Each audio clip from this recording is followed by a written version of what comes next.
எனது ஒட்டந்தர தொகுதியின் உயிருக்கு உரையான வாக்காளர் பெருமக்களுக்கு எனது கோடான கோடி நன்றியை இந்த நேரத்திலே தெரிவிக்க கடமைப்பட்டிருக்கிறேன்.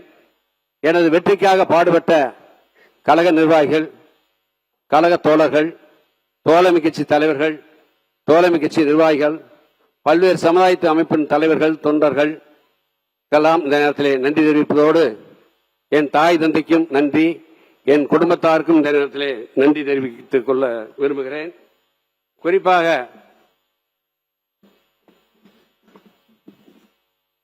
இந்த மானிய கோரிக்கையிலே பேசுவதற்கு வாய்ப்பளித்த மாண்புமிகு பேரவைத் தலைவர் அவர்களுக்கும் எனது இந்த நேரத்திலே நன்றி தெரிவிக்க கடமைப்பட்டிருக்கிறேன். இந்தியாவில் இந்திய உணவுக் கழகம் மட்டுமே நெல் மற்றும் கோதுமையை கொள்முதல் செய்து வந்த காலத்தில் இந்தியாவிலேயே முதல் மாநிலமாக தமிழ்நாட்டில் 1972ஆம் ஆண்டில் தமிழ்நாடு நுகர்வோர் வாணிபக் கழகத்தை ஆரம்பித்து தமிழ்நாட்டின் நெற்களஞ்சியமாம் தஞ்சை மாவட்ட விவசாயிகள் நலன் கருதி நெல்மணிகளை உற்பத்தி செய்கின்ற அந்த விவசாயிகளை பாதுகாக்க தலைவர் கலைஞர் அவர்கள் தலைமையிலான அரசு அந்த தமிழ்நாடு நுகர்வோர் வாணிபக் கழகத்தை தோற்றுவித்தது என்பதை இந்த நேரத்திலே பெருமையாக சொல்லிக்கொள்ள ஆசைப்படுகிறேன்.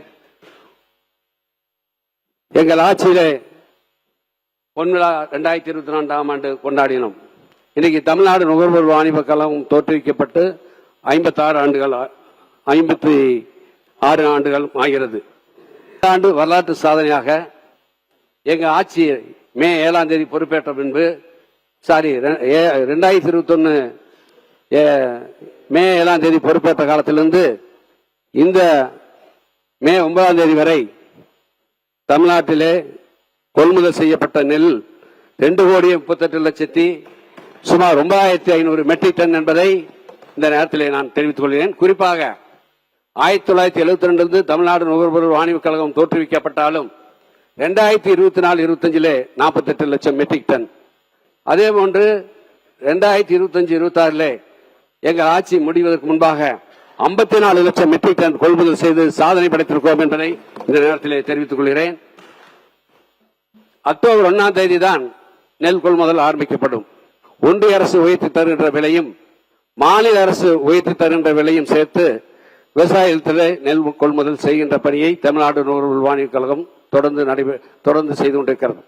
எங்களுடைய முதலமைச்சர் அண்ணன் தளபதி அவர்கள் ஒன்றிய பிரதம மந்திரி மாண்புமிகு பிரதம மந்திரி அவர்களுக்கு கடிதம் எழுதி அந்த அக்டோபர் 1ஆம் தேதி என்பதை செப்டம்பர் 1ஆம் தேதியே ஒன்றிய அரசு உயர்த்தப்படுகின்ற விலையும் மாநில அரசு உயர்த்தி தருகின்ற ஊக்கத்தொகையும் சேர்த்து கொள்முதல் செய்வதற்கு அனுமதி தர வேண்டும். ஏனென்றால் பருவகாலம் அக்டோபர் மாதத்திலே ஆரம்பிக்கிறது. வடகிழக்கு பருவமழை, விவசாயிகள் உற்பத்தி செய்கின்ற நெல் மழையில் நனைந்துவிடும் என்பதை உணர்ந்து கடிதம் எழுதி அதற்கு அனுமதி வாங்கிய காரணத்தால் இன்றைக்கு கடந்த 3 ஆண்டுகளாக செப்டம்பர் 1ஆம் தேதி முதல் அந்த நெல் கொள்முதல் பணியை தமிழ்நாடு நுகர்வோர் வாணிபக் கழகம் தொடர்ந்து நடத்தி கொண்டிருக்கிறது என்பதை இந்த நேரத்திலே நான் தெரிவித்துக் கொள்ள ஆசைப்படுகிறேன்.